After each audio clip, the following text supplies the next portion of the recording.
Cinema అయితే ప్రభాస్ వచ్చిన తర్వాత ప్రభాస్ కి ముందు అంతే.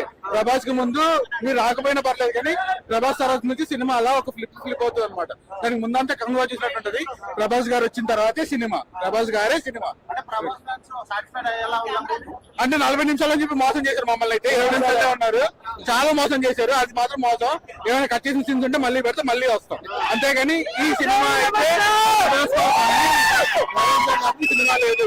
ఆయన ఏదో శివుడు ఆజ్ఞ ఇది అన్నారు, కానీ ఆయనకి ఏంటంటే కంగు ఆజ్ఞ. ఇది బేసిక్ గా కంగు అంతా ఫస్ట్ హాఫ్ చూసినట్టుంది, కానీ సెకండ్ హాఫ్ ప్రభాస్ గారు వచ్చిన తర్వాతే సినిమా.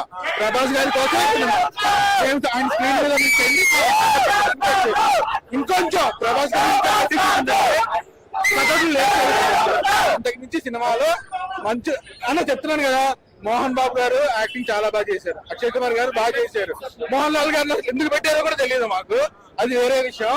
కానీ మోహన్ బాబు గారికి నట రూపంలో వారసుడు అంటే మనోజ్ అన్న ఒక్కడే, విష్ణు గారు కాదు. ఇది మాత్రం నిజం, రాసుకోండి మీరు.